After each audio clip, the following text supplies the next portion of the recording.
এই হাদিস থেকে বাস্তব যেটা আমার এই চোখে ধরা পড়ছে, কোরআনে কারীম যেই দলে নেই, কোরআনে কারীম যেই দরবারে নেই, কোরআনে কারীম যেই পীরের কাছে নেই, ওখানে যদি কেউ ভালো হওয়ার নিয়তেও যায়, আল্লাহ নিজে তাকে খারাপ বানাবে। এই জন্য আদাল্লাহ শব্দ দিয়েছে। হেদায়েত দেওয়ার একচ্ছত্র মালিকানা নবীজির। কার? বলেন বলেন। তিনি যদি বলেন যে আমি তোকে নিজে গোমরা করে দেব, পথ ভ্রান্ত করে দেব, পথ ভ্রষ্ট করে দেব, কক্সবাজারবাসী বলেন কে আপনাকে হেদায়েত দিয়ে জান্নাতের পথ দেখাবে? আল্লাহ। আপনি কোন জগতে আছে ভালো করে শুনতে বলছি। শাব্দিক অর্থ এটা বাবে ইফআল থেকে আসার কারণে আদাল্লাহুল্লাহ, আল্লাহ নিজে দায়িত্ব নিয়ে, তিনি ফাইল, এখানে তিনি কর্তা, নিজে দায়িত্ব নিয়ে আপনাকে গোমরা বানাবে, খারাপ বানাবে। আর আগে যদি বিড়ি না খেতে, যেখানে কোরআন নেই ওখানে গেলে আপনি বিড়ি খাবে। তার বাস্তব প্রমাণ আমার কুষ্টিয়ার লালনের মাজা। কত মানুষ বিভিন্ন জেলা থেকে যায়, মনে করে যে আল্লাহর ওলি, অথচ কোরআন ওখানে চলে না। কথা বলে না কেন? ওখানে মন মন গাঁজা পাওয়া যায়। আর অধিকাংশ মানুষ থাকে মানে উল্টা পাল্টা, নারী নিয়ে যা তা করে, এরপরে লাল পানি মানি খায়। একবার রাত 9টার সময় যে দেখে একজনকে দুধ খাওয়াচ্ছে, বললাম ভাই কি করে? এর গায়ে তো কোনো পোশাক আশাক নেই। তো পোশাক নেই তা দেখি, এ আল্লাহর ওলি, এর ভেতরে মাল আছে। মাল যা আছে তা তো দেখা যাচ্ছে।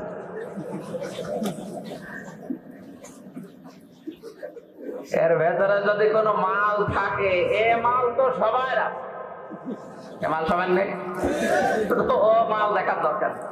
নতুন কোন মাল যদি থাকে ওইটা দেখা। দেখেন এখানে কোরআনের নিয়ম নীতি থাকলে একটা মানুষ, যেখানে হাঁটুর উপরে কাপড় তোলা একজন পুরুষের জন্য নিষিদ্ধ, হারাম, আর উলঙ্গ হয়ে প্রায় বসে আছে, আর ওরে দুধ খাওয়ায় আর মনে করে আল্লাহর ওলি, এখানে কোরআন আছে? বলেন বলেন। অথচ মানুষ যারা যায় ভালো হওয়ার নিয়তে, অনেকে যায় যে আল্লাহর ওলির দরবারে যাচ্ছে, যাবার পরে দেখা যায় আরো খারাপ হয়। আগে যদি বিড়ি না খেত, এখন বিড়ি খায়। আগে গাঁজা খেত না, এখন গাঁজা খায়। এজন্য আজকের এই ময়দান থেকে সিদ্ধান্ত নেওয়া লাগবে, কোরআন যেখানে নেই ওই দল যদি আমার বাবাও প্রতিষ্ঠা করে, আমি ওখানে যাব। যেই দরবারে কোরআন চলে না, ও দরবার যদি আমার বাবার দরবার হয়, তারপরও আমি যাব না। যদি যাই, আমাকে খারাপ বানিয়ে দেবে কে? এ দোষ কার? কারণ কোরআন নেই, তুই ওখানে গেলি কেন? শ্বশুরকে বাবা বলা জায়েজ আছে না? আন্দাজে বলেন কেন শ্বশুরকে বাবা বলতে সমস্যা কি? আজকেও তো শ্বশুর কল দিয়েছিলাম আগের পর, আমি বললাম আব্বা কেমন আছে? জায়েজ না থাকলে আমি বলতাম, আপনি আন্দাজে দিতেছেন না। তো শ্বশুরকে বাবা বলা জায়েজ আছে, কিন্তু নিজের বাবার সামনে যদি বারবার শ্বশুরকে বলেন আব্বা জান আব্বা জান, আর এইটা কে আমি চিনি না, আপনার বাবার রাগ হওয়ার সম্ভাবনা হবে না? সামনে বসা মুসলমান ভাইরা, পর্দার আড়ালের সম্মানিত মা এবং বোনেরা, প্রশাসনের ভাইরা, প্রাণ প্রিয় কক্সবাজারবাসী, দল মত জাতি বর্ণ ধর্ম নির্বিশেষে কোরআনে কারীম শোনার জন্য যারা এসেছি, খুশি হয়ে বলছে আলহামদুলিল্লাহ। আল্লাহ রাব্বুল আলামিন বলেন, হাদা বায়ানুল লিন্নাসি ওয়া হুদাও ওয়া মাউইযাতুল লিল মুত্তাকিন। এ কোরআন আমি বিশ্বের মানুষের জন্য বায়ান হিসাবে, বক্তব্য হিসাবে, বর্ণনা হিসাবে নাযিল করেছি। আরবি গ্রামার অনুযায়ী লাম 13টা অর্থে ব্যবহার হয়। তার অন্যতম অর্থ হচ্ছে লাম ব্যবহার করা হয় জীবিত মানুষদের জন্য। কাদের জন্য? কোরআনে কারীম আল্লাহ নাযিল করেছে জীবিত মানুষদের জন্য। তাহলে এর বক্তব্য বর্ণনা যা কিছু আছে, যতদিন জীবন আছে আপনার ততদিন লাগবে। বিশেষ করে বাংলাদেশ, ভারত, পাকিস্তান এই তিনটা দেশের মানুষ পাল্টিয়ে ফেলেছে এই কথাটাকে। আমরা অনেকে কোরআন পড়ি তো মানুষ মারা গেলে, মানুষ মরে গেলে কোরআন পড়া দরকার, মরে গেলে কোরআন পড়া না পড়া ওর জন্য সমান, যদি ওর কোরআনের উপরে দুনিয়ায় আমল না থাকে। এই জন্য পড়া লাগবে, তার সামনে বোঝানো লাগবে, বক্তব্য বিবৃতি দেওয়া লাগবে ওই পর্যন্ত যতক্ষণ ওর জীবন আছে। কি আছে? এ তথ্য কোন শব্দের দ্বারা পেলাম? লামের দ্বারা। কিসের দ্বারা? এই জন্য এখন থেকে এই সিদ্ধান্ত আমাদের নেওয়া লাগবে যে আমরা কোরআন পড়বো, বোঝাবো, এর বক্তব্য বিবৃতি দেব কাদের সামনে? জীবিত মানুষ না মৃত মানুষ? হ্যাঁ নবী, কোরআনকে আমি বর্ণনা, বক্তব্য, উপদেশ হিসাবে জীবিত মানুষদের জন্য দিয়েছি। এর ভিতরে দুইটা জিনিস আছে, অবদান, পথ নির্দেশিকা আছে, উপদেশ আছে তাদের জন্য, লিল মুত্তাকিন, যারা ভদ্রলোক, যারা তাকওয়া অবলম্বন করেছে, যারা আল্লাহকে ভয় করে চলে। কোরআনের উপদেশ কাজে লাগবে তাদের, কোরআনের পথ নির্দেশিকা মেনে নেবে তারা, যারা আল্লাহর ভাষায় ভদ্রলোক। কি লোক? আমরা জানি শয়তান ভদ্র না অভদ্র? বলেন বলেন। হযরত আদম নবীকে আল্লাহ যখন সৃষ্টি করলেন, ৬০ হাত লম্বা, ৩৬ থেকে ৪০ হাত প্রায় মোটা, সেজদা দিতে বলেছিলেন। ফেরেশতারা সবাই এক বাক্যে রাজি ছিল। রাজি ছিল না শুধুমাত্র ইবলিস, শয়তান। ৯৫০ বছর ইবাদতের কারণে আল্লাহর উপরে খুশি ছিলেন। শেষ পর্যন্ত গোলামত বানিয়ে বলেছিলেন শুধু মাথাটা নিচু করো, এইটাই সেজদা হিসাবে ধরে নেওয়া হবে। ও মাথা না দিয়ে আগে লাগিয়েছে পা।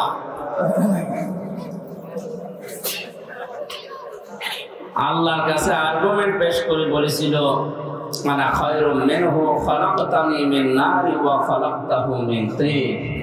তুমি আমাকে আগুন দিয়ে বানিয়েছো আর ওটা বানিয়েছো মাটি দিয়ে। আগুনের কাজ উপরের দিকে যাও, মাটির কাজ নিচের দিকে যাও। শয়তান সর্বপ্রথমে অহংকার করেছিল ক্ষমতা। কিসের কথা বুঝতেছে? ও সর্বপ্রথমে আল্লাহ এই যে বিধানটা, এই আইনটা, আল্লাহর এই বক্তব্য শোনার পরে বিদ্রোহ করেছিল ক্ষমতা দিয়ে, যে আমার ভেতরে পাওয়ার আছে, শক্তি আছে, আমি জ্বালিয়ে দিতে পারি, কিন্তু মাটি, ওর ভেতরে কিছু নেই, ও পড়ে থাকে। এই আয়াত থেকে তাফসীরকার যারা মুফাসসিরিন ইকরাম ব্যাখ্যায় লিখেছেন, ক্ষমতার অহংকার দুনিয়ায় যদি কেউ করে, শক্তি হোক, টাকা পয়সা হোক, পাওয়ার হোক, যে কোনো ক্ষমতার অহংকার যদি কেউ করে, সে আল্লাহর কাছে শয়তান হয়ে যায়। যেন আমরা এই কাজ যেন কেউ না করি, আমরা যেন বিরত থাকি। আল্লাহ আমাদের তৌফিক দিন, আমিন। আল্লাহর উপদেশ, আল্লাহর ওয়াজ, আল্লাহর পথ নির্দেশিকা গ্রহণ করেনি শয়তান। আজকে জীবিত মানুষদের সামনে আমরা কোরআন কারীম তেলাওয়াত করেছি। সূরা মুলকের ২টা আয়াত, তাফসীরুল কোরআন মাহফিল এখানে লেখা। আমি তাফসীর আকারে কথা বলবো ইনশাআল্লাহ। তাফসীর শব্দের শাব্দিক অর্থ খুলে ফেলা, উন্মুক্ত করা, আবরণ ফেলে দেওয়া। আপনি সভাপতির বাড়িতে যেয়ে যদি ডাক দেন যে সভাপতি সাহেব বাড়িতে আছে, আমার ছোট্ট একটা বাচ্চা বেরিয়ে এসে বলছে, আঙ্কেল আমার বাবা বাড়ি নেই, ঢাকায় গেছে, আপনার পরিচয় দেন, আসলে বলবেন। এমন ভাবে আঙ্কেল বলে আমার সালাম দিয়েছে, একটি ছেলে না মেয়ে বোঝার কোনো কায়দা নেই। এখন যদি নাম জিজ্ঞাসা করে, তাও আমি ধোকা খাবো, কারণ এখন আমরা তো ডিজিটাল নাম রাখি, এমন নাম রাখি তো ছেলের নামও মেয়ের নাম। কয়েকদিন আগে ভোটে দাঁড়িয়েছিল না মাহিয়া মাহি, যে মাহি এই শব্দটা ছেলের নামও রাখে মানুষ, মেয়ের নাম রাখে। মাহিয়া মাহি মহিলা আর মাহি বিচৌধুরী বসবে। এখন নাম বলতে তো বুঝবেন না, এটা আম্মু না আব্বু, ছেলে না মেয়ে বোঝার জন্য যেটা করা লাগবে, ওর পায়জামা বা প্যান্ট এটা খুলে ফেলা লাগবে। আপনি হাসতেছেন না করলে আপনি বুঝবেন। তার চেহারার কাটিং, চুল যেভাবে কাটে ও বোঝার উপায় নেই যে কোন কাটিং এটা। তাহলে বাস্তবতা এখানে একটু বসিয়ে দেন।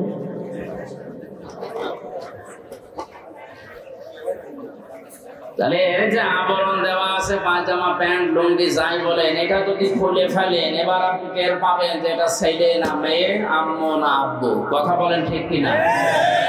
কোরআনে কারীম জীবিত মানুষদের সামনে ব্যাখ্যা বিশ্লেষণ তাফসীর যদি করা হয়, তাফসীর মানে খুলে ফেলা। আমাদের ভেতরে শিরক বেদাত কুফরি জুলুমের রোগ দিয়ে, জুলুমের আবরণ দিয়ে যারা নিজেদের পরিবার সমাজ রাষ্ট্রকে ঢেকে রাখেন, কোরআনের তাফসীর করলে আবরণগুলো খুলে যায়। দেশের মানুষ দেখতে পায় এটা হচ্ছে শিরককারী, এটা জুলুমকারী, এটা কুফরি, এটা বেদাতকারী। এই জন্য ইসালে সওয়াব সহ বিভিন্ন অনুষ্ঠান যেগুলো হয় 63 দিন ব্যাপী, কোনো সমস্যা না। খালি ঝামেলা হয় তাফসীরুল কোরআন মাহফিল লিখলে, কারণ জানে যে তাফসীর মাহফিল করলে আমি যে শিরকের যে জুলুমের যে কুফরের আবরণ দিয়ে ঢেকে অন্তত চলাফেরা করছে এ খুলে যাবে। মানুষ তখন বুঝবে এই তো 2 নম্বর, এই জন্য ঝামেলা। তারপরে এটা না লিখে ওয়াজ মাহফিল লিখে দিতেন। আল্লাহ কোরআনে যে ওয়াজগুলো দিয়েছেন আমরা ওয়াজ করতাম, তাফসীরুল কোরআন মাহফিল লিখেছেন, সুতরাং আমাকে এই পোস্টার অনুযায়ী অন্তত তাফসীর করা লাগছে। আল্লাহ যেন আমাকে তৌফিক দেন, হেদায়েতমূলক কিছু কথা বলার, আপনাদেরকে শোনার তৌফিক দেন। জোরে বলেন আমিন। আমরা নবীর একটা হাদিস পড়েছিলাম, বিশ্ব নবী বলেন কেউ যদি তার নিজের ঈমানকে পরিপূর্ণ করে নিতে চায়, কিয়ামতের সবচেয়ে এইটাই যদি রাজি থাকেন তাহলে হাত তোলেন, লিল্লাহি তাকবীর। অনেকে হাত তোলেনি, ঠিক আছে, অসুবিধা নেই। না মানলে আমি আর কি করবো, বলি হাক্কুম মির রাব্বিকুম ফামান শাআ ফালিউমিন ওয়া মান শাআ ফালিয়াকফুর। হে নবী, আপনি হক কথাগুলো বলেন, যার ইচ্ছা হয় সে মানুষ, যার ইচ্ছা হয় সে কুফরি করবে। ইন্না আতাদনা লিয-যালিমিনা নারা, জালেমদের জন্য আমি আগুন তৈরি করে রেখেছি। সুতরাং আমার দায়িত্ব হচ্ছে সঠিক কথাগুলো সঠিকভাবে তুলে ধরা, আর আপনার দায়িত্ব হচ্ছে ওই কথাগুলো নিয়ে বাড়ি যেয়ে চিন্তা ভাবনা করা। লাস্তা আলাইহিম বিমুসাইতির, হে নবী, আপনাকে আমি দারোগা পুলিশ করে দুনিয়ায় পাঠাইনি যে মানুষ পিটিয়ে হেদায়েত করা লাগবে, অত দরকার নেই। আমার যতটুকু দায়িত্ব আছে আমি পৌঁছিয়ে দেব। সেই কুষ্টিয়া থেকে এসেছি কোরআনের দাওয়াত নিয়ে হেদায়েতমূলক কথা বলতে। আল্লাহ কপালে যদি হেদায়েত দিয়ে থাকেন আপনি ধন্য। আর যদি আপনার মন মানসিকতা কোরআন থেকে হেদায়েত নেওয়ার মতো না থাকে, আল্লাহ জোর করে আপনাকে আল্লাহর ওলি বানাবে, আল্লাহর অত দায় পড়ে। বিশরে হাফি আবুল বাশারের কথা আমি পড়েছি ইতিহাসে। লোকটা মদখোর ছিল, জেনা ব্যভিচার করে বেড়াতো, বন্ধুদের সাথে যাচ্ছিল। হঠাৎ বিসমিল্লাহির রহমানির রহিম লেখা একটা কাগজ পেয়েছে। কাগজটা হাতে নিয়েই বারবার চমা খায়, শুধু আরবি লেখা। এই কারণে বন্ধুদেরকে ডাক দিয়ে বললেন, যাও তোমরা মদের আড্ডা খানায় যাও, ফার্স্ট কোয়ার্টারে যাও, আজকে আমি আর যাব না। দৌড় দিয়ে বাড়িতে গিয়ে মাকে ডাক দিয়ে বলে, মা দেখেন তো এই কাগজের ভেতরে কার নাম লেখা, আমি তো পড়তে পারি না। মনে হচ্ছে আরবিতে লেখা।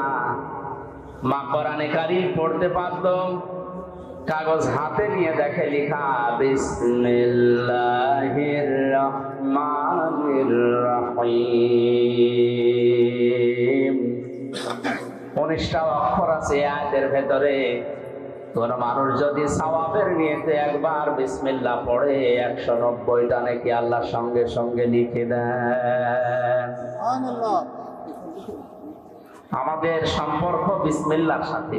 কিসের সাথে? বিসমিল্লাহর বাইরে যদি কারো সম্পর্ক থাকে, আপনি তার সাথে সম্পর্ক রাখলে মরবেন। বাশারের মা চোখের পানি ফেলে দিয়ে ডাক দিয়ে বলে, রব্বুল আলামিন, তুমি কি আমার বাশারকে কবুল করেছো নাকি? বলে, কোথায় পেলে কাগজ? পথের মাঝে চলতে গিয়ে পেয়েছি।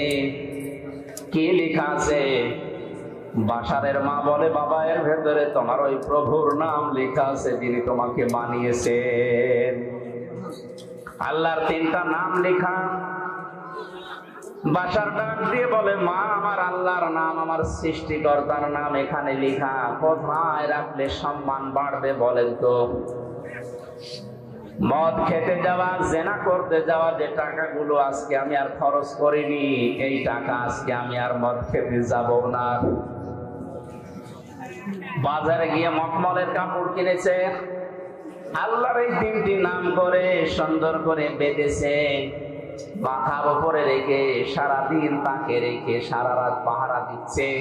আল্লাহর নাম কেউ যেন ক্ষতি করতে না পারে। হঠাৎ তার ঘুম এসে গেছে। ঘুমের ভেতরে কে যেন ডাক দিয়ে বলছে, বাশার, পথের মাঝখান থেকে তুলে এনে আমার নামকে যেভাবে সম্মান দিলে, আমিও তোমার নামকে আজকে সাধারণ মানুষের ভেতরে আর না, আমার বিশেষ বিশেষ বান্দাদের সাথে আমার কোরআনে কারিমের আয়াতকে সম্মান দেওয়ার কারণে তোমার নামটা আমার বিশেষ বান্দাদের সাথে লিখে দিলাম। শুধুমাত্র বিসমিল্লাহ শরীফকে সম্মান দেওয়ার কারণে মহান আল্লাহ তার এই মনের দিকে তাকিয়ে কোরআনে কারিমের মাধ্যমে তার হেদায়েত দিয়ে এমন জায়গায় পৌঁছিয়েছিলেন, বাশার বিশরে হাফিয়ে তিনি মস্ত বড় আল্লাহর ওলি পর্যন্ত হয়েছিলেন। আজ এই ময়দানে যারা কোরআনে কারিম আমরা শুনতে এসেছি, আপনার যদি মন তৈরি না হয় যে আমি ভালো হব, কোরআন থেকে হেদায়েত নেব, আর আল্লাহ জোর করে আপনাকে হেদায়েত দেবে, আমার আল্লাহর অত দায় পড়ে নাই। এখানে গুরুত্বপূর্ণ আর একটা কথা কয়েক মিনিটে বলি। মানে তাবাআল হুদা বিগাইরিল কুরআন আদাল্লাহুল্লাহ। তাই ভালো করে শুনুন। আল্লাহর নবী বলে, এটা মুসলিম শরীফের হাদিস, কোন মানুষ যদি কোরআন বাদ দিয়ে পৃথিবীর কোন জায়গায় হেদায়েত পাওয়ার জন্য, ভালো হওয়ার জন্য যায়, আল্লাহ নিজে দায়িত্ব নিয়ে তাকে গোমরা বানিয়ে দেয়। আলেম না এখানে? আল্লাহ নবী দল্লা শব্দ দিতে পারতেন, আদাল্লাহ দিয়েছেন। দল্লা শব্দের শাব্দিক অর্থ হচ্ছে নিজেই নিজেকে পথ ভ্রান্ত করা, নিজেই পথ হারিয়ে ফেলা। আর আদাল্লাহ শব্দের ভাবে ফাআল থেকে আসার কারণে বাংলা অর্থ দাঁড়াবে আপনি নিজে হয়তো ভালো হবার নিয়তে গিয়েছিলেন, কিন্তু কোরআনে কারিম, কোরআনের কর্মসূচি, কোরআনের নিয়ম নীতি সেখানে ছিল না। এই জন্য আল্লাহ নিজে দায়িত্ব নিয়ে আপনাকে আল্লাহ নিজে আরো খারাপ বানিয়ে দেবে। এই হাদিস থেকে বাস্তব যেটা আমার এই চোখে ধরা পড়ছে, কোরআনে কারিম যেই দলে নেই, কোরআনে কারিম যেই দরবারে নেই, কোরআনে কারিম যেই পীরের কাছে নেই, ওখানে যদি কেউ ভালো হওয়ার নিয়তেও যায়, আল্লাহ নিজে তাকে খারাপ বানাবে। এই জন্য আদাল্লাহ শব্দ দিয়েছে। হেদায়েত দেওয়ার একচ্ছত্র মালিকানা নবীজির। কার? বলেন বলেন। তিনি যদি বলেন যে আমি তোকে নিজে গোমরা করে দেব, পথ ভ্রান্ত করে দেব, পথ ভ্রষ্ট করে দেব, কক্সবাজারবাসী বলেন কে আপনাকে হেদায়েত দিয়ে জান্নাতের পথ দেখাবে? আল্লাহ। আপনি কোন জগতে আছেন? ভালো করে শুনতে বলছি। শাব্দিক অর্থ এটা ভাবে ইফআল থেকে আসার কারণে আদাল্লাহুল্লাহ, আল্লাহ নিজে দায়িত্ব নিয়ে, তিনি ফাইল এখানে তিনি কর্তা, নিজে দায়িত্ব নিয়ে আপনাকে গোমরা বানাবে, খারাপ বানাবে। আর আগে যদি বিড়ি না খেতে, যেখানে কোরআন নেই ওখানে গেলে আপনি বিড়ি খাবে। তার বাস্তব প্রমাণ আমার কুষ্টিয়ার লালনের মাজা। কত মানুষ বিভিন্ন জেলা থেকে যায়, মনে করে যে আল্লাহর ওলি, অথচ কোরআন ওখানে চলে না। এই কথা বলে না কেন? ওখানে মন মন গাঁজা পাওয়া যায়। আর অধিকাংশ মানুষ থাকে মানে উল্টা পাল্টা, নারী নিয়ে যা তা করে, এরপরে লাল পানি খায়। একবার রাত 9টার সময় যে দেখে একজনকে দুধ খাওয়াচ্ছে, বললাম ভাই কি করে? এর গায়ে তো কোনো পোশাক আশাক নেই। তো হুজুর পোশাক নেই তা দেখি, এ আল্লাহর ওলি, এর ভেতরে মাল আছে। মাল যা আছে তা তো দেখা যাচ্ছে।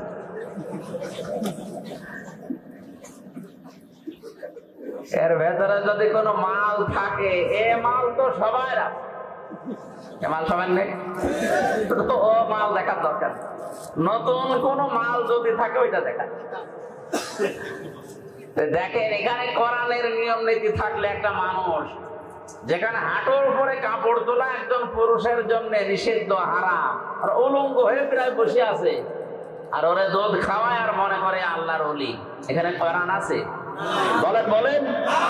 অথচ মানুষ যারা যায়, ভালো হওয়ার নিয়েতে অনেকে যায়, যে আল্লাহর ওলির দরবারে যাচ্ছে, যাওয়ার পরে দেখা যায় আরো খারাপ হয়। আগে যদি বিড়ি না খেত, এখন বিড়ি খায়। আগে গাঁজা খেত না, এখন গাঁজা খায়। এখানে আজকের এই ময়দান থেকে সিদ্ধান্ত নেওয়া লাগবে, কোরআন যেখানে নেই ওই দল যদি আমার বাবাও প্রতিষ্ঠা করে, আমি ওখানে যাব।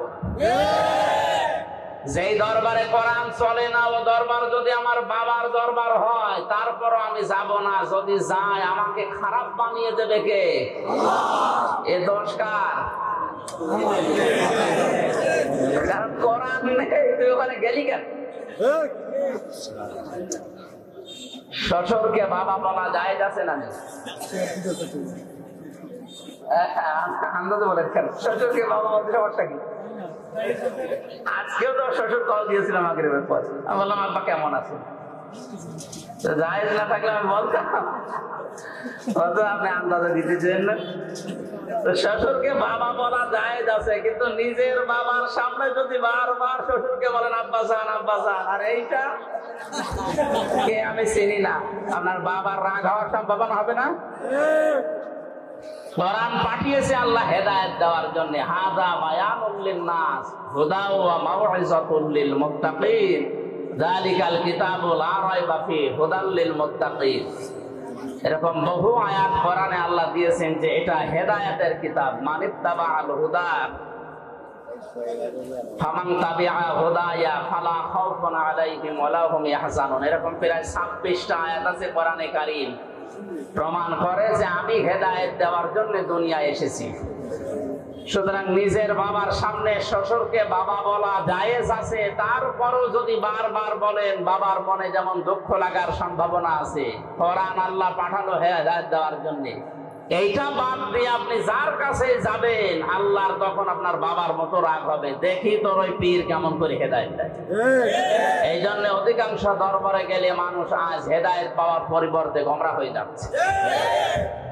চট্টগ্রামের মরহুম আব্দুল জব্বারের দরবারে গেলে সন্তামণি কোরআন তুলে দিত, যে কোরআন পড়ো আল্লাহকে পেয়ে যাবে। ফরফরা শরীফের যারা পুরাতন পীর ছিল, সেখানে গেলে মানুষ আগে বলতো যে কোরআন শরীফ তুলে দিলাম আল্লাহকে পেয়ে যাবেন, যা। এখন অধিকাংশ দরবারে আর কোরআন তুলে দেয় না, দেয় কি? বিভিন্ন নামের জিকির দেয়। আল্লাহর নামে জিকির দিলেও তো সঠিকটা দিলে হয়, সুবহানাল্লাহ, আলহামদুলিল্লাহ, লা ইলাহা ইল্লাল্লাহ, আল্লাহু আকবার, এগুলো দেয় না। এমন জিকির দেয় কোরআনেও নেই, হাদিসেও সব বানিয়েছে। এই হো হো বলে জিকির আছে, সব চিটার। এই দরবার টিকিয়ে রাখার জন্য নতুন নতুন করে একটা জিকির আবিষ্কার করে। এই ব্রাহ্মণবাড়িয়ার এই লাইনে কিছু মানুষ আছে, এবং আর একটা জিকির আরম্ভ করেছে, এর নাম নাই নিতে পারলাম, কি জিকির শুরু করেছে দেখেন। সূরা আরাফের 181 নম্বর আয়াতটা বলছি বাড়ি যেয়ে যারা এই সমস্ত জায়গায় যান, একটু মিলানি আয়াত। ওয়ালিল্লাহিল আসমাউল হুসনা ফাদউহু বিহা ওয়া দারুল লাযিনা ইউলহিদুনা ফি আসমাই সায়ুজজাউনা মা কানু ইয়ামালুন। জোরে বলেন আল্লাহু আকবার। আল্লাহ পাক বলেন আমার অনেক সুন্দর সুন্দর নাম আছে, যে নামে পারো আমি আল্লাহকে ডাকো। আপনি ইয়া রহমান বলে ডাক দেন, অসুবিধা নেই। ইয়া খালেক বলে ডাক দেন, অসুবিধা নেই। কিন্তু সাবধান, আমি আল্লাহর নামকে উলট পালট করে এলহাদ করে আমার নামকে পরিবর্ধন করে কাট ছাট করে তোমরা ডেকো না। কে বলছেন বলে তো? আল্লাহর এই ওয়াজ শোনার পরেও যদি কেউ আলী বাবা, শাহ আলী বাবা, বিভিন্ন বাবার নামে জিকির করে, ও হেদায়েত পাওয়ার পরিবর্তে আল্লাহ ওরে নিজে আরো তোমরা করি। সুতরাং সিদ্ধান্ত যদি নিতে পারেন যে আজকের তাফসীর থেকে যেটা শুনবো আমি মেনে নেব, তাহলে কোরআন আপনাকে পথ দেখাতে পারে। সে ক্ষমতা কোরআনের আছে না? কোরআনের ক্ষমতা নেই?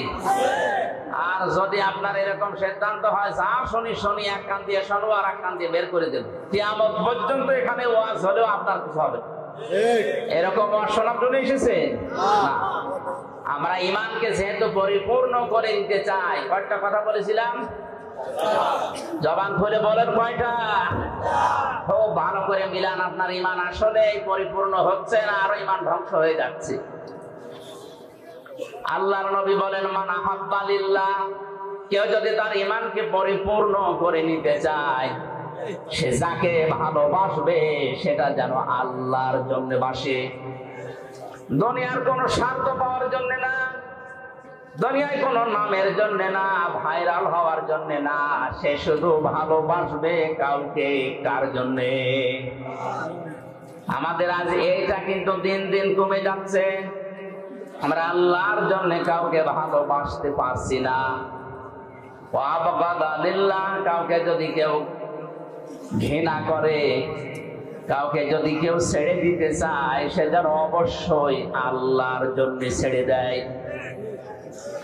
আপনি যদি কোনো মানুষকে ছেড়ে দিতে চান, বন্ধুত্ব ছিল 20 বছরের, এখন আর রাখতে পারছেন না, দেখবেন এই লোকটা আল্লাহ রাসূলের বিরুদ্ধে গেছে, এই জন্য আমি আর ওর সাথে নেই। আজ 50 বছরে দলে আছি, কিন্তু এখন দেখি এটা কোরআন হাদিসের বাইরে। যদি ঈমান পরিপূর্ণ করে নিতে চান, এই মুহূর্তে আপনাকে তালাক দেওয়া লাগবে।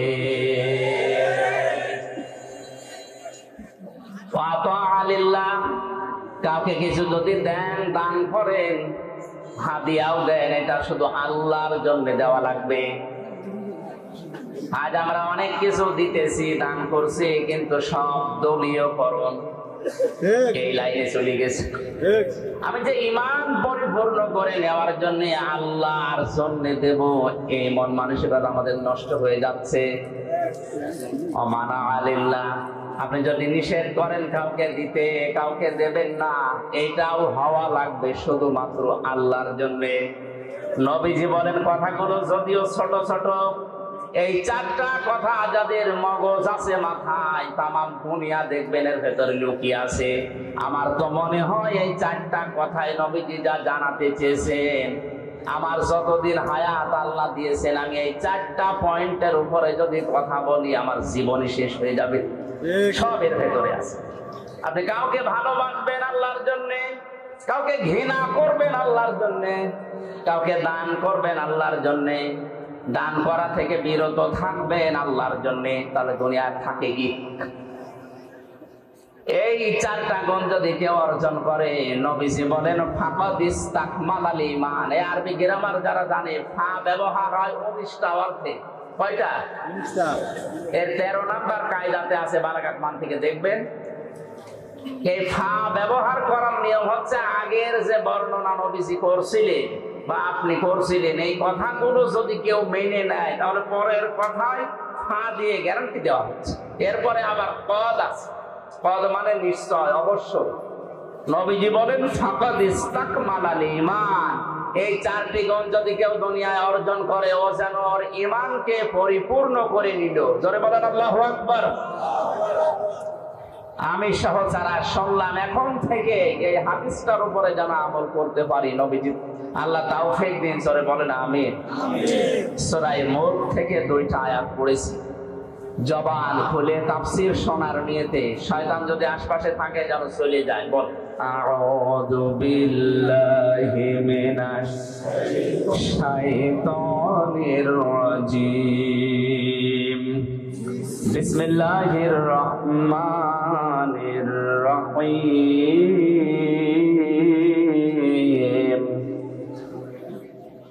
তাবারাকাল্লাযী বিয়াদিহিল মুলক ওয়া হুয়া আলা কুল্লি শাইইন কাদির,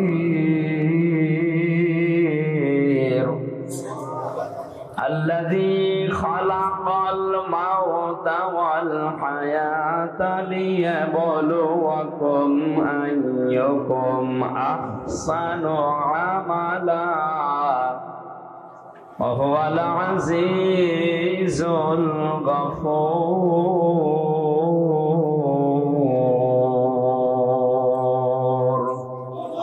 সাদাকাল্লাহুল আযীম। সূরা মুলক কোন সূরা? বলেন বলেন। মুলক শব্দের শাব্দিক অর্থ বলার দরকার নেই, এ ঝামেলা। আমরা সূরার অর্থের দিকে যাচ্ছি। তাবারাকা বরকতময়, আল্লাযী ওই সত্তা, বিয়াদিহিল মুলক যার হাতে ক্ষমতা। এই আয়াত পড়লে এই সূরাটার ভেতরে 30টা আয়াত আছে। কয়টা? এশার নামাজের পরে ঘুমানোর আগে কোন মানুষ যদি প্রতিনিয়ত এই সূরাটা পড়ে, আর এর ভেতরে 30টা পয়েন্ট আছে। এই 30টা পয়েন্ট যদিও দুনিয়ার প্র্যাকটিক্যাল লাইফে সত্যি আমল করতে পারে, মরণের পরে এই সূরা কবরে তাকে শাস্তি থেকে বাঁচিয়ে দেবে। এমনকি কিয়ামতের ময়দানে সূরা মুলক আল্লাহর সামনে দাঁড়িয়ে ঝগড়া পর্যন্ত করবে রব্বুল আলামিন। তোমার এই বান্দা তার প্র্যাকটিক্যাল লাইফে আমাকে আমল করেছিল, আমাকে কাজে পরিণত করেছিল, সুতরাং আমি তোমাকে বলছি তোমার এই বান্দাকে তুমি মাফ করে দাও, নয়তো তোমার কোরআন থেকে আমারে কেটে বাদ দিয়ে দাও। আমার মতো সলিমত আপনার মতো মানুষের জন্য কোরআন থেকে আল্লাহ আয়াত কেটে বাদ দেবে? বলেন বলেন। শেষ পর্যন্ত আল্লাহ আমাকে আপনাকে যারা এই আয়াতটা এখন থেকে আমল করবেন, শেষ পর্যন্ত নবীজি বলেন আল্লাহ তাদেরকে মাফ করে দেবে। কি আছে এই সূরার ভেতরে? যেহেতু 30টা আয়াত আমরা 2টা পড়েছি, অন্তত 2টা পর্যন্ত দেখি কি আছে। বরকতশালী, করুণাময় ওই আল্লাহ যার হাতে রাজত্ব, ক্ষমতা। এটা যদি কেউ বিশ্বাস করে, সে জীবনেও একথা আর বলতে পারবে না ক্ষমতার উৎস জনগণ। তাকে কথা বলা লাগবে, মুখেও বলা লাগবে, বিশ্বাসও করা লাগবে ক্ষমতার একচ্ছত্র মালিকানা আল্লাহর। তাবারাকা শব্দ দিয়ে আল্লাহ আয়াত শুরু করলেন কেন? যতগুলো তাফসীর আমি দেখেছি, মুফাসসিরিন ইকরাম জানিয়েছেন যত রকমের দোষ দুনিয়ার মানুষ আল্লাহকে দিতে পারে, সব দোষ থেকে, সব আয়াত থেকে আমার আল্লাহ নিজেকে আগেই মুক্ত ঘোষণা করছেন। পৃথিবীর অনেকে আল্লাহর নামে দোষ দিয়েছে, আল্লাহর সন্তান আছে, এই জন্য আল্লাহ তাদেরকে কাফের ঘোষণা দিয়েছে, ওরা তারা খ্রিস্টান। অনেকে আল্লাহর স্ত্রী আছে, আল্লাহর পুত্র আছে, কথা বলার কারণে আল্লাহ তাদেরকেও কাফের বলে ঘোষণা দিয়েছে, তারা ইহুদি। আজ মুসলমান নামধারী অনেকের ভেতরেই এই ধারণা বদ্ধমূল হয়ে আছে। ইহুদি খ্রিস্টানরা সরাসরি আল্লাহকে সন্তান, স্ত্রী আছে এই দোষ দেয়। আমরা নামধারী মুসলমানেরা হয়তো আল্লাহর সন্তান আছে, স্ত্রী আছে, এই কথা বলি না, কিন্তু বলি আল্লাহর সাথে আমার বাবাও আছে। কবরে যে লোকটা শুয়ে আছে এর উপরে এত বেশি বিশ্বাস করে মানুষ, মনে হয় আল্লাহ ওর থেকে অনুমতি নিয়ে তারপরে কোনো কাজ করবে। যে সমস্ত বিষয়ে মানুষ আল্লাহর সাথে শিরিক করতে পারে, তাকে দোষ দিতে পারে, সব রকমের অক্ষমতা, দুর্বলতা, সব রকমের দোষ থেকে, আয়েব থেকে আমার আল্লাহ নিজেকে মুক্ত ঘোষণা দেওয়ার পরে এমন একটা শব্দ দিয়েছেন, বিয়াদিহিল মুলক, আমি আল্লাহর কুদরতি হাতে দুনিয়ার সব ক্ষমতা। ওয়া আলা কুল্লি শাইইন কাদির, সব কিছুর উপরে আমি আল্লাহরই ক্ষমতা চলে। আপনার 3.5 হাত বডি, এইটার উপরও আপনার ক্ষমতা চলে না। আপনার নাক আপনার কথা শোনে না, আপনার এই হাতও আপনার কথা মতো চলে না। বলেন কেমন করে পায়খানায় যান? যে যদি বলেন আমি কিন্তু এই দেশের মন্ত্রী, কোন দুর্গন্ধ যেন আমার নাকে না আসে, নাক বলবে বেটা যদি বাঁচতে চাস আগে আমার চেপে ধর। কথা বলছে না কেন? নাক আপনার কথা শোনে না। আপনার শরীরের অঙ্গ প্রত্যঙ্গ গুলোই তো শুনছে না। এমনকি কিয়ামতের ওই কঠিন ময়দানে অঙ্গ প্রত্যঙ্গ যারা আল্লাহর আইনের বিরুদ্ধে ব্যবহার করেছে, এগুলো তাদের বিরুদ্ধে সাক্ষ্য হয়ে দাঁড়াবে। জোরে বলেন নাউজুবিল্লাহ।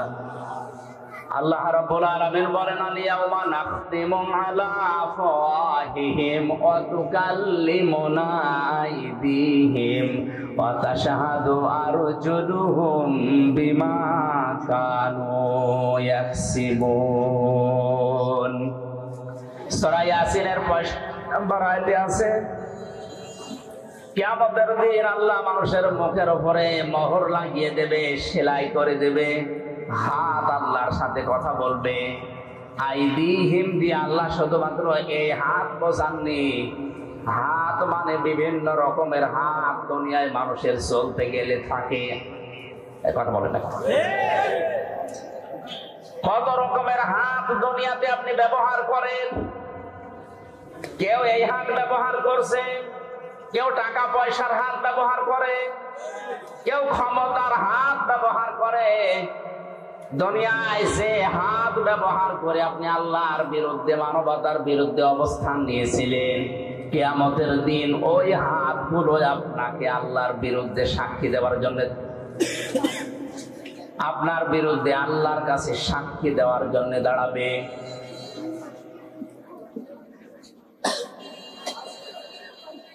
কক্সবাজারবাসী, এই জন্য আমাদের এখান থেকে থেমে যাওয়া লাগবে। আমার হাত দিয়ে, সে সম্পদের হাত, ক্ষমতার হাত, এই হাত কোন হাত দিয়ে যেন আল্লাহ রাসূল এবং মানবতার বিরুদ্ধে কোনো কাজ না হয়। আজকে হয়তো অনেককেই দেখতে পাচ্ছি, কিন্তু চোখ বন্ধ করার পরে আমার সাথে থাকা দূরের কথা, কেউ আমার সাথে থাকতেও চাইবে না। কোরআনে কারীম জানিয়েছে, ওয়াকুল্লুহুম আতিহি ইয়াউমাল কিয়ামাতি ফারদা। সূরা মরিয়মের 95 নম্বর আয়াতে আছে, কিয়ামতে প্রত্যেকটি মানুষকে আল্লাহ তার নিজের কাছে ডাকবেন, স্রেফ একা একা। কয়জন করে বলেন বলেন? সুতরাং বিভ্রান্তি যদি কেউ ছড়ায়, কিয়ামতে অনেকে হাজার হাজার মুরিদ নিয়ে উঠবে। এটা পুরা মিথ্যা কথা, আয়াতের সাথে সাংঘর্ষিক। কোন মানুষ যদি বলে কিয়ামতে আমার অমুক বাবা লক্ষ কোটি মুরিদ নিয়ে আসবে, স্লোগান দিতে দিতে, এটা মিথ্যা কথা। আল্লাহর কোরআন জানিয়েছে কিয়ামতে প্রতিটি মানুষ উঠবে। কয়জন করে বলেন বলেন? ফাইদা নুফিখা ফিস সূরি ফালা আনসাবা বাইনাহুম ইয়াউমাইযি ওয়ালা ইয়াতাসাআলুন। সূরা মুমিনুনের ভেতরে আল্লাহ বলেন, যখন সিংহায় ফুৎকার দেওয়া হবে, যত রকমের সম্পর্ক আছে মানুষের সাথে, সব সম্পর্ক কাট হয়ে যাবে। রক্তের সম্পর্ক হোক, আত্মীয়তার সম্পর্ক হোক, দলীয় সম্পর্ক হোক। ও কক্সবাজারবাসী, এই সামনে আমার শুধু এই 20,000 মানুষ বসে নেই। মিডিয়ারা কালকে এটা ছড়াবে, তাম দুনিয়ার 750 কোটি মানুষের কাছে এটা ছড়িয়ে যাবে বিভিন্ন ভাষায়। সবাইকে সামনে নিয়ে বলছি, কিয়ামতের ময়দানে সব সম্পর্ক কাট হয়ে যাবে। ওয়ালা ইয়াতাসালুন, এমনকি কেউ কারো সম্পর্কে কোনো প্রশ্ন করার সুযোগ পাবে না। পরিচয় থাকলেও পরিচয় দিতে চাইবে না, ভুলে যাবে। এই জন্য আমার এখনই সাবধান হওয়া দরকার। আজকের এই মাহফিলে সচেতন হওয়ার জন্যই দিয়েছে আল্লাহ। যেহেতু সব কিছুর উপরে ক্ষমতাবান, তার দিকে ভরসা আমারে ঠিক ওই পরিমাণ করা দরকার। কথা বলেন ঠিক কিনা? আমার বাস্তব জীবনের কথা বলছি। আমার 2টা মেয়ে আছে, একটা 10 বছর, একটা এই 3.5-4 বছর। আমি উপরের দিকে ভাবে ছড়ে মারলেও কান্নাকাটি করে, আর ছোটটারে উপরে তুললে ও যত উপরে তুলতে চায় তত আরো হাসে। বড়টা জানে যে আমার বাবা যদি উপরে আমার ছুড়ে মারে আমার ধরতে পারবে না, পড়ে গেলে আমার লাগবে, আমার ব্যথা লাগবে। আর ছোটটার ভেতরে এখনো পর্যন্ত ওই বুঝ আসেনি, ওরে যত উপরে ছুড়ে মারি তত হাসে। কারণ ওর বিশ্বাস আছে আমার উপরে, আমার বাবা যত উপরে মারুক না কেন নিচে হাত দিতে রাখবে।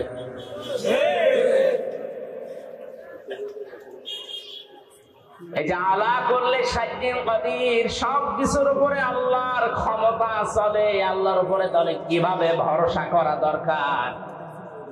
আমার মেয়ে ফারিহা জান্নাতের মতো ভরসা আমার উপরে যেভাবে করে, ওই ভরসা এখন আমাদের আল্লাহর উপরে নেই। আল্লাহ রাব্বুল আলামিন তখন তার ক্ষমতার কথা, ভরসার কথা, দোষ ত্রুটির মুক্তির কথা বলছিলেন। এই যে বিয়াদিহিল মুলকের ভেতরে লক্ষ লক্ষ কথা তাফসিরে আছে, হঠাৎ করে আল্লাহ আলোচনার ধরন পাল্টিয়ে ফেললেন। তার ক্ষমতার কথা, নির্দোষের কথা, পবিত্রর কথা, এগুলো বলতে বলতে আল্লাহ সব পাল্টিয়ে আলোচনার ধরন পাল্টিয়ে দিয়ে বললেন, এবার মানুষের জীবন এবং মৃত্যু সংক্রান্ত ভয়ঙ্কর 2টা তথ্য আল্লাহ দিয়েছেন।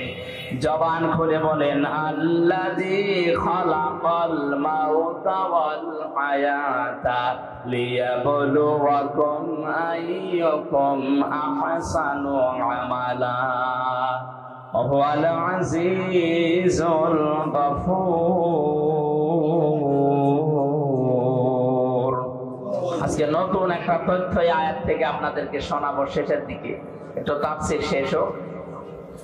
আল্লাহ রাব্বুল আলামিন হঠাৎ আলোচনার ধরন পাল্টিয়ে এবার বলতে আরম্ভ করেছেন, আল্লাযী খালাকাল মাউতা, তিনি কিন্তু ওই আল্লাহ যিনি দোষ ত্রুটি থেকে মুক্ত, যার হাতে ক্ষমতা, যার সব ক্ষমতার মালিক যিনি, তিনি তোমাদের মউত আর হায়াত সৃষ্টি করেছেন। আমাদের মউত আর হায়াত বানিয়েছেন কে? আয়াতের সর্বপ্রথম শব্দ কিন্তু আল মাউতা, মাউত দিয়ে। দ্বিতীয় নম্বরের শব্দ আল হায়াতা, আল্লাহ আগে হায়াত না বানিয়ে মউত আগে বানিয়ে। মুফাসসিরিন ইকরাম লিখেছেন, দুনিয়ার মানুষ একথা মনে প্রাণে 100 ভাগ বিশ্বাস করো যে তুমি আর যাই করো না কেন মরা লাগবে। পৃথিবীতে বহু নাস্তিকের জীবনে আমি পড়েছি, সালমান রুশদি সহ ডক্টর আহমেদ শরীফ, কত নাস্তিক যারা আল্লাহকে পর্যন্ত বিশ্বাস করেনি, কিন্তু এই কথা তারা বিশ্বাস করে বলতে বাধ্য হয়েছে যে মরা লাগবে। কি করা লাগবে? 6665টা আয়াত পর্যন্ত অনেকে অস্বীকার করেছে, এখনো করছে, ভবিষ্যতেও করতে পারে। একটা মাত্র আয়াত কেউ অস্বীকার করেনি, করতেও পারবে না কিয়ামত পর্যন্ত। কুল্লু নাফসিন যায়িকাতুল মাউত সুম্মা ইলাইনা তুরজাউন। আল্লাহ পাক বলেন, অবশ্যই সবাইকে মরা লাগবে, ফিরে আসা লাগবে আমি আল্লাহর কাছে। কার কাছে?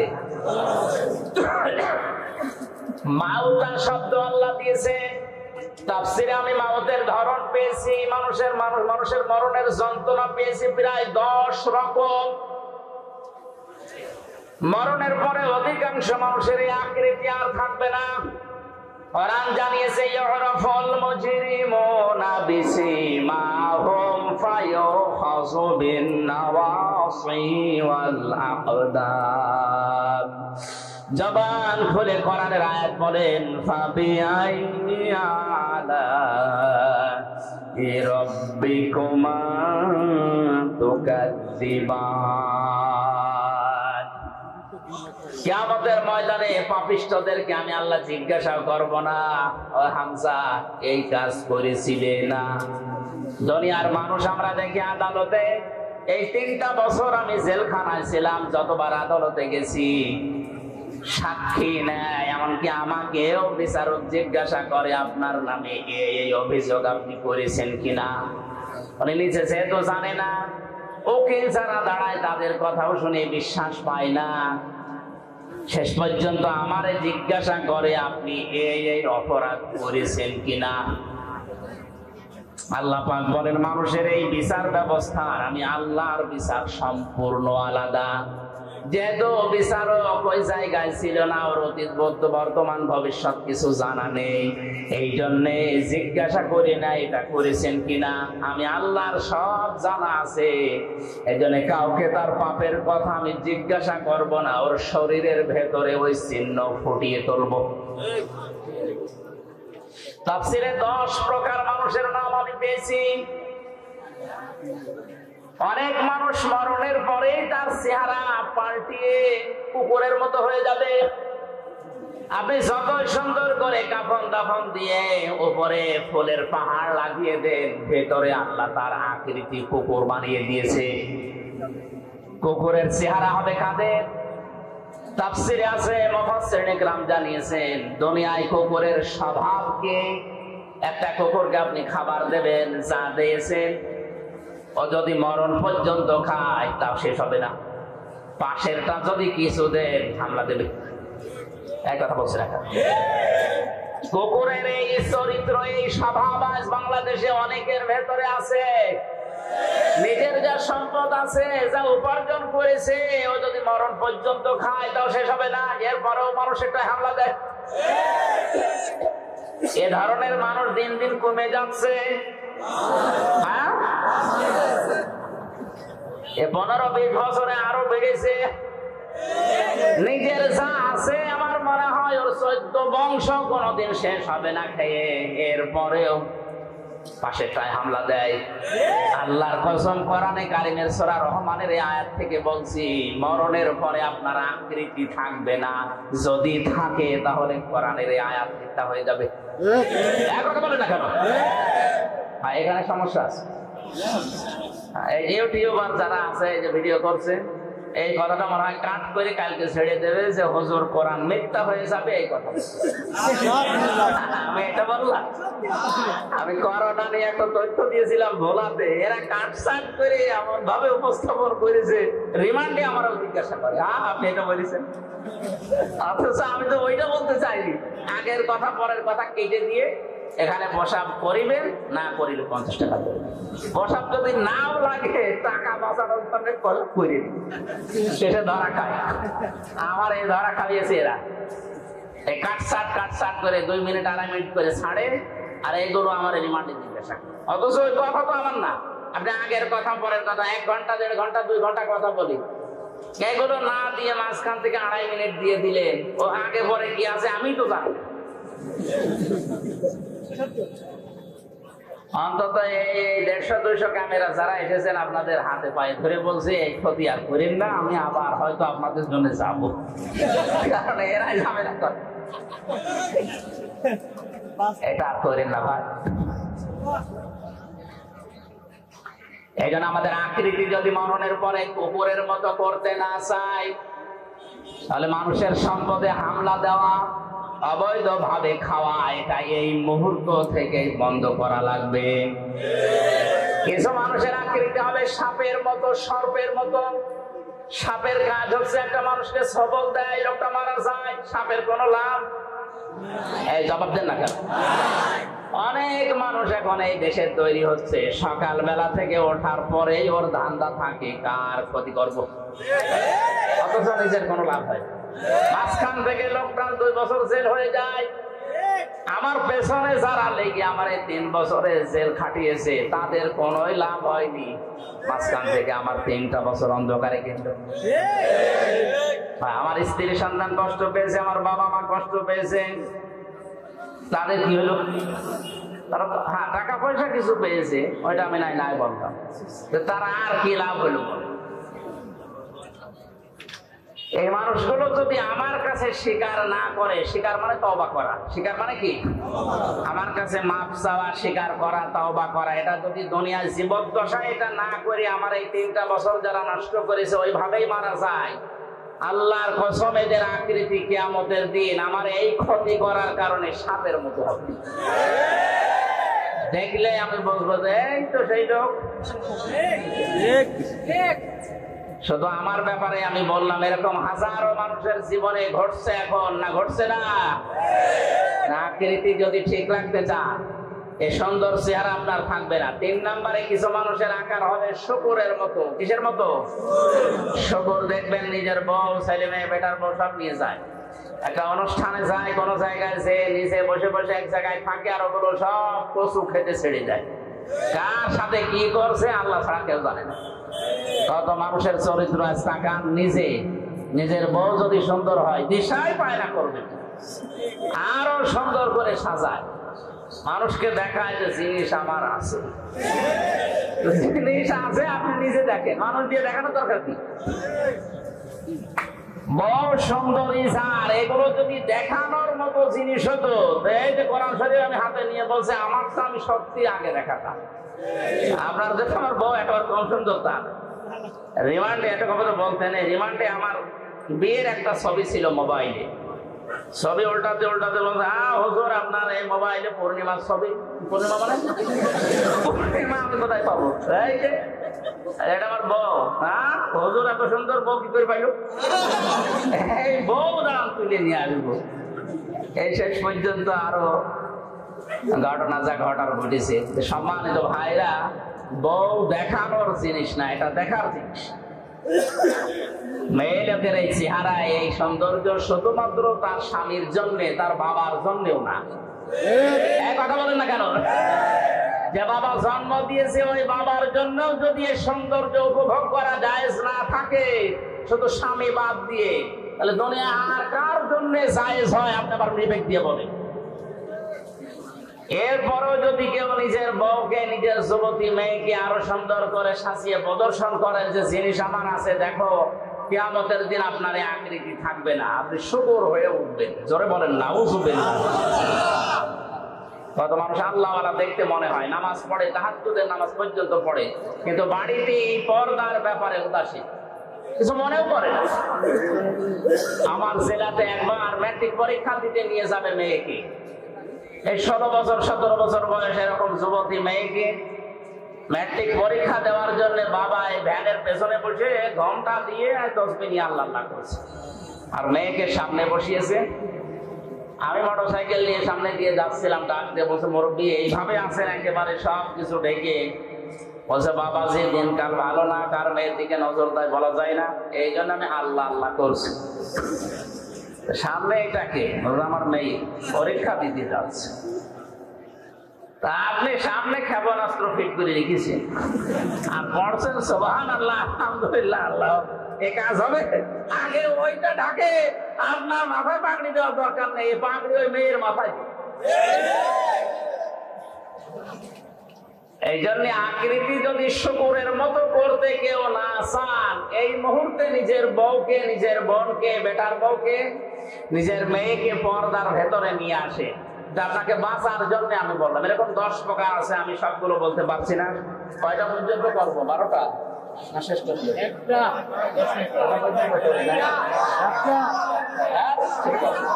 সভাপতি আছে না? আলহামদুলিল্লাহ। সুবহানাল্লাহ।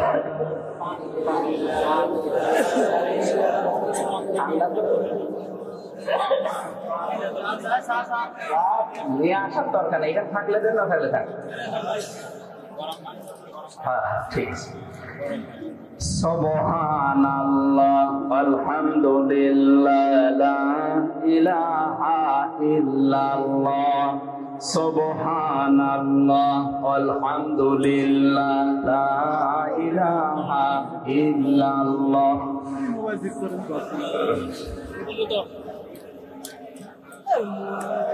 আমি জিকির করতে বললাম নাকি খাজা বাবা বলতে বলছি? আপনারা তো পুরুষ মানুষ, মহিলা প্যান্ডেল আছে না, ওই জায়গায় যদি সে বলতাম যে জিকির করেন, ওরা এমন আওয়াজ দিত এর থেকে 3 গুণ আওয়াজ হইত। আমি তো মহিলা প্যান্ডেলের জিকিরের চট্টগ্রাম বিভাগে বিভিন্ন জায়গায় হয়, এগুলো দেখেছি। জিকির করতে বললাম, আপনারা যেখানে জিকির করছেন এখানে পুরুষ মানুষ আছে তো? দেখেন তো আগে, দেখেন কি হলো, দেখেন না কেন? পুরুষ নেই, জিকির করেন সুবহানাল্লাহ।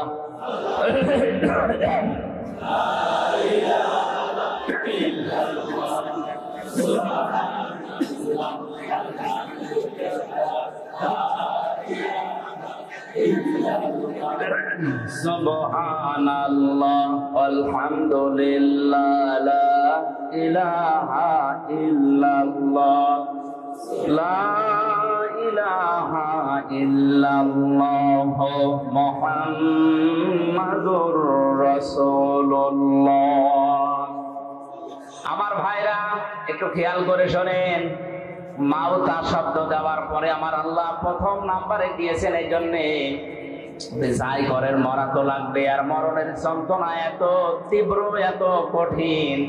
ওয়াজাতে সাকরাতুল মাউতি বিল হক যালিকা মা কুনতা মিনহু তাহিদ। আল্লাহ রাব্বুল আলামিন বলেন, পৃথিবীর সব কিছু তোমার দৃষ্টিতে মিথ্যা হতে পারে, কিন্তু মরণের যন্ত্রণা হক, এটা সত্য। আমরা জানি হযরত ইদ্রিস নবী আলাইহিস সালামের জীবনী পড়েছি, আমি তাফসীরের ভেতরে দেখেছি হযরত ইদ্রিস নবী আলাইহিস সালাম তিনি শখ করে একবার মৃত্যুবরণ করতে চেয়েছিলেন। ডাক দিয়ে বলে রব্বুল আলামিন, আজরাইল ফেরেশতা আমার কাছে এসে, তার সাথে আমার বন্ধুত্ব আছে, কথাবার্তা হয় আমার সাথে, আমি মরতে চাই, তার মানে মরণের যন্ত্রণা কেমন এটা আমি একটু দেখতে চাই। তুমি আজরাইলের সাথে আমার বন্ধুত্ব আরো গাঢ় করে দাও। আল্লাহ রাব্বুল আলামিন কোন বিষয়ে যদি সিদ্ধান্ত নেন, বলেন কুন ফায়াকুন, সঙ্গে সঙ্গে হয়ে যায়। ফেরেশতা আজরাইলের সাথে তার বন্ধুত্ব হয়ে গেল। হাদিসটা যদিও জয়ীফ, দুর্বল, আমি শুধু শিক্ষার জন্য বলছি।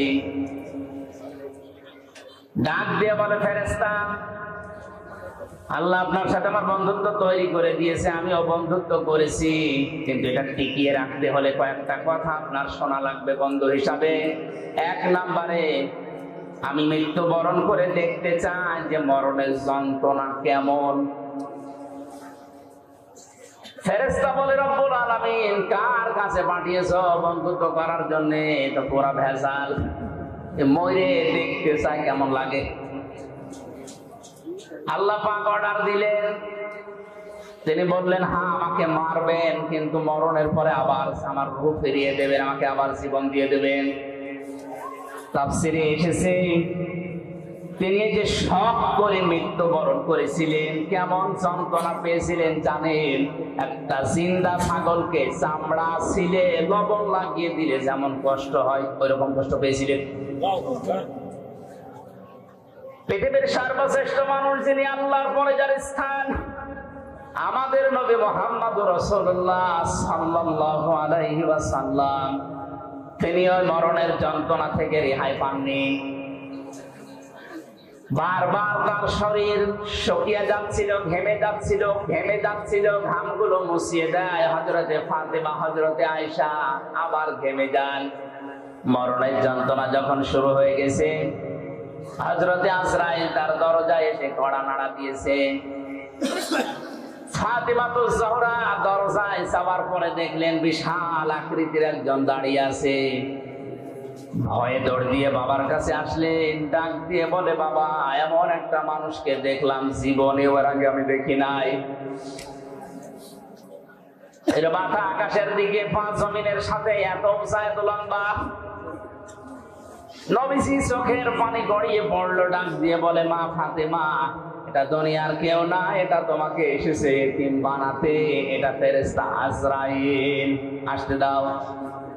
সালাম দেওয়ার পরে ভেতরে প্রবেশ করলেন, ডাক দিয়ে বলে, ইয়া রাসূলুল্লাহ, আল্লাহ পাক আমাকে পাঠিয়েছেন দুইটা খবর পাঠানোর জন্য। আপনি যদি যেতে চান আমি নিয়ে যাব, যদি না যেতে চান আপনি থাকতে পারবেন। নবীজি বললেন, আজরাইল, আমি যদি থাকতে চাই কতদিন থাকতে পারবো? ফেরেশতা বলে, হ্যাঁ, আপনি যতদিন ইচ্ছা ততদিন থাকতে পারবেন। তারপরে কি? মরা লাগবে। তারপরে কি?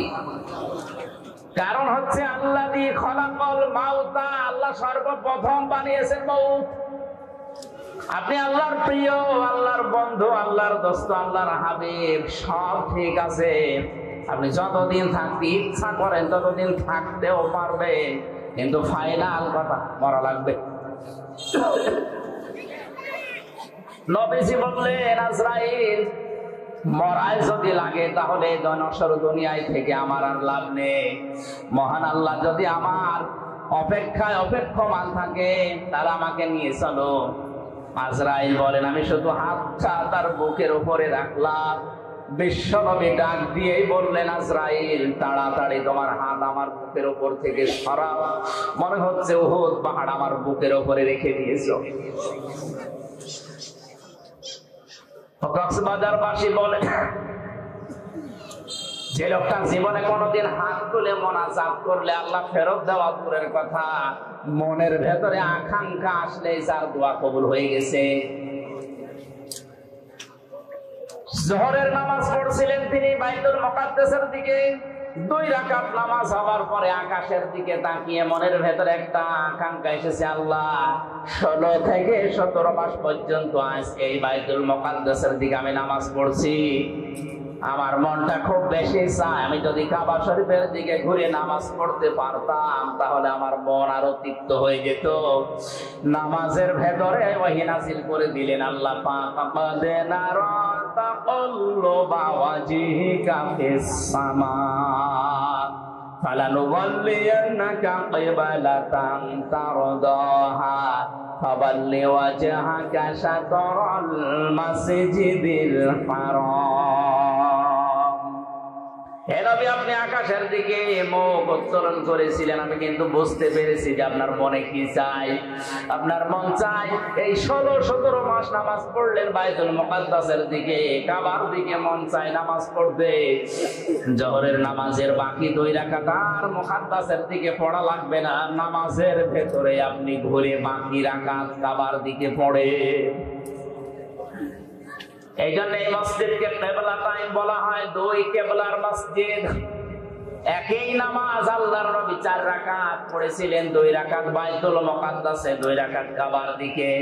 বলেন যে লোকটা শুধু মনের ভেতরে কামনা বাসনা আসলেই কবুল হয়ে যায়, আকাশের তারকা দেখে, চাঁদ দেখে হাত আঙ্গুল দিয়ে ইশারা দিলে 2 টুকরা হয়ে যেত।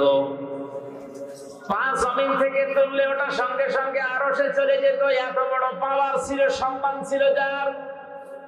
এই লোকটার মরণের যন্ত্রণা যদি আজরাইলের হাত রাখার পরে এমন তীব্র হয়, আমাদের কিছুই হবে না।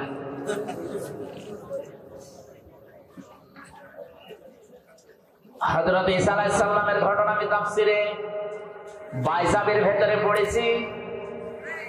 হযরতে ঈসা নবীর জামানার সমসাময়িক মানুষেরা খুব ভালো করে খেয়াল করেন, মরণ মাউতা শব্দ আল্লাহ দিলেন প্রথমেই কেন, আর মরণের যন্ত্রণাটা কেমন, কতদিন থাকে এটা।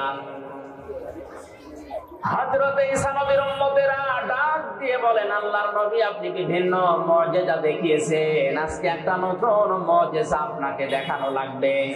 এটা একটা পুরাতন কবরস্থান।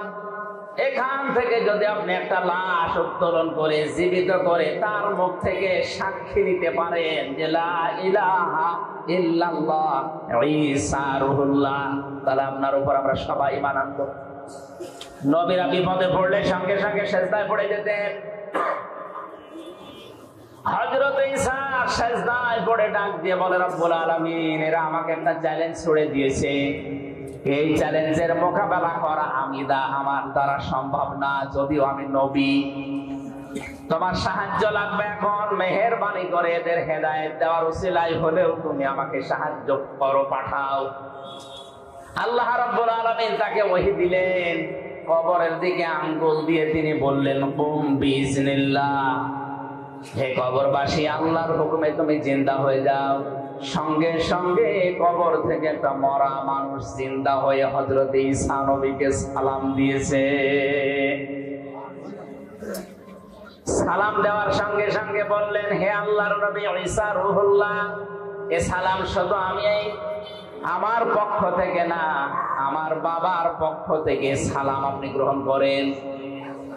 হযরত ঈসা আশ্চর্য হয়ে বললেন, আল্লাহর বান্দা, কে তুমি, তোমার পরিচয় কি, আর তোমার বাবাই বাপকে? কবরবাসী ডাক দিয়ে বলেছেন, আল্লাহর নবী ঈসা, আমি আজকের সন্তান না, আজকে থেকে ৪৫০০ বছর আগে আমি দুনিয়া থেকে বিদায় নিয়েছি। আমার বাবার নাম হযরতে নূহ আলাইহিস সালাম, আর আমার নাম শাম।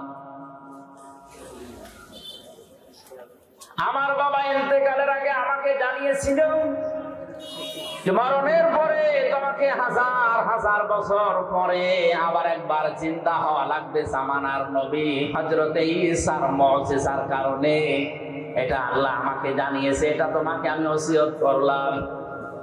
তুমি যেহেতু আবার চিন্তা হবে,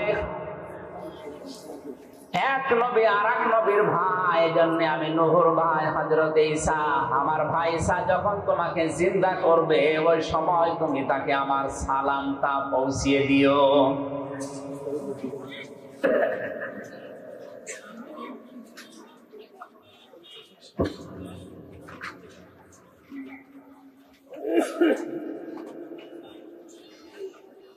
হযরত ঈসা রুহুল্লাহ আশ্চর্য হয়ে বললেন, শাম, তুমি ৪৫০০ বছর কবরে আছো, কিছু আশ্চর্য কথা আমার একটু শোনাও। শাম বলে, ঈসা রুহুল্লাহ, হে আমার চাচা যান, কারণ এক নবী আর এক নবীর ভাই, এই হিসাবে আপনি আমার বাবার ভাই, আপনি আমার চাচা। আপনাকে আমি দুটা সত্য কথা আমার জীবন থেকে শোনাচ্ছি। তাফসীরে বাইজাবি মুফাসসির লিখেছেন, ১ নম্বরে তিনি বলেছিলেন, আল্লাহর নবী ঈসা আমার চাচা, মরণের সময় হযরতে আজরাইল যখন আমাকে তাড়া করছিল, আমার রূহটাকে যখন চাপতে চাপতে শেষ পর্যন্ত আঙ্গুলের মাথা দিয়ে বের করছিল, আমি এমন কষ্ট পেয়েছিলাম ওই সময়, যে যন্ত্রণা আমি অনুভব করেছিলাম, যে তীব্র যন্ত্রণা। ৪৫০০ বছর এই কবরে পড়ে আছি, এখন ওই যন্ত্রণা আমার শরীর থেকে যায়নি, এখনো ব্যথা করে।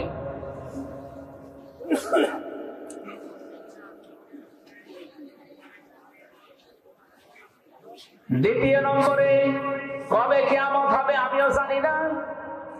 কিয়ামতের ওই কঠিন ময়দানে ওঠার আগ পর্যন্ত আমার শরীরের ৩৬০ জোড়া বিভিন্ন অঙ্গ প্রত্যঙ্গের জোড়া দেওয়া আছে। এই জোড়াগুলো আমার এখনো পর্যন্ত এই ৪৫০০ বছরের ভেতরে মনে হয় এখন কে যেন আমাকে পিটিয়েছে। মুফাসসির লিখেছেন শেষের দিকে, হযরতে শাম তিনি একজন নবী ছিলেন, যদি নবী নাও থাকেন তিনি একজন নবীর সন্তান। বাংলার মুসলমানেরা বলেন বিবেক দিয়ে, একজন মুসলমান নবীর সন্তান, তিনি একজন নবী, এরকম কথা আছে। তার মরণের যন্ত্রণা যদি এরকম তীব্র হয়, ৪৫০০ বছরও তিনি ভুলতে না পারে। আমরা যারা সাধারণ মুসল্লি, সাধারণ মুসলমান যারা, তাদের মরণের সময় কি হবে এটা আল্লাহ ছাড়া আর কেউ জানে না। এই জন্য এই মরণের যন্ত্রণা থেকে কেউ যদি রেহাই পেতে চায়, নবীজি ওই সময় আজরাইলকে বলেছিলেন, ভাই মরণের যে যন্ত্রণা সব আমার বুকের উপরে তুমি এখনই শুরু করে দাও, কিন্তু আমার এতিম উম্মতদেরকে তুমি কিছু বলবা না। আজরাইল বলেছিলেন, না এটা কথা দিতে পারলাম না, কিন্তু একটা কথা আপনাকে আমি দিতে পারি। কোরআনে কারীমের 6666টা আয়াতের ভেতরে সূরা বাকারার 255 নম্বর আয়াত যদি আপনার উম্মতেরা ফরজ নামাজ শেষ করার পরে পড়ে, আর আয়াতের ভেতরে আল্লাহর 10টা ক্ষমতার কথা আছে। কয়টা? বলেন বলেন। এই 10টা ক্ষমতা যদি ওর প্র্যাকটিক্যাল লাইফেও মেনে চলে, আমি আজরাইল কথা দিলাম মরণের সময় ওর কোনো শাস্তি যন্ত্রণা হবে না। মানুষ মায়ের বুকে দুধ খেতে খেতে যেভাবে ঘুমিয়ে যায় বাচ্চারা, ঠিক আমি ওইভাবে ওর জীবন কবজ করব।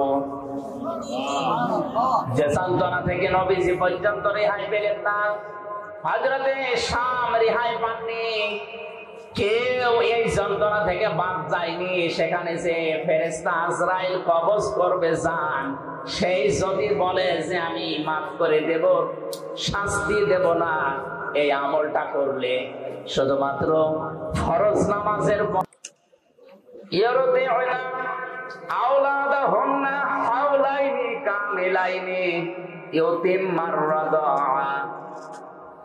শব্দটা মজারে মুআন্নাস না, এটা হচ্ছে মুযাক্কার শব্দ, পুরুষের জন্য আল্লাহ ব্যবহার করেছেন।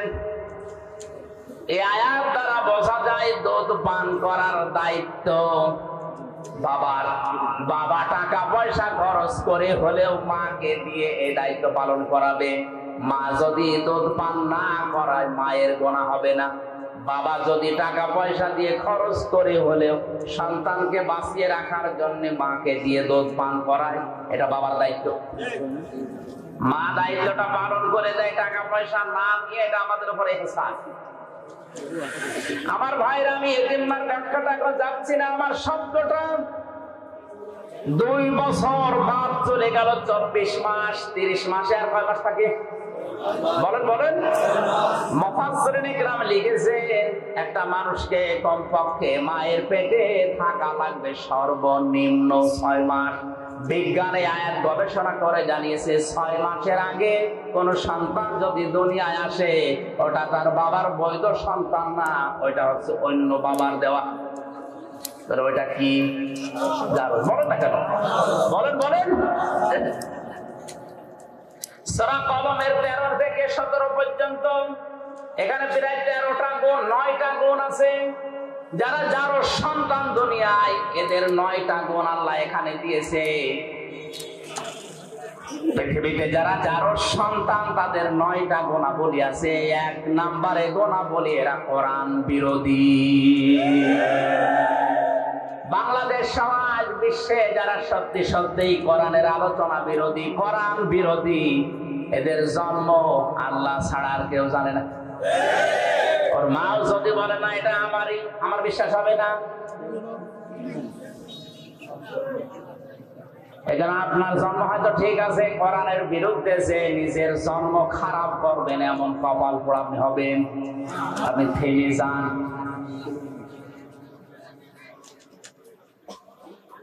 মায়ের পেটের ভেতরে এই জন্য 6 মাস থাকাই লাগবে। এক একটা শব্দে লক্ষ লক্ষ কথা আছে, আমি খুব তাড়াতাড়ি সংক্ষেপ করছি। 3 নম্বরে আলমে দুনিয়া, এই যে জগতে আমরা আছি, 60, 70, 80 বছরের হায়াত। 4 নম্বরে আলমে বারজাখ, কবরের জগৎ। 5 নম্বরে আলমে আখিরাত, আখিরাতের ওই জগৎ। আল্লাহ পাক বলেন, হামাউদার হায়াত বানিয়ে দুনিয়ায় পাঠিয়েছি খেলা করার জন্য না, লিয়াবলুয়াকুম আইয়ুকুম আহসানু আমালা। আমি দেখতে চাই তোমাদের ভেতরে কে ভালো কাজ করে।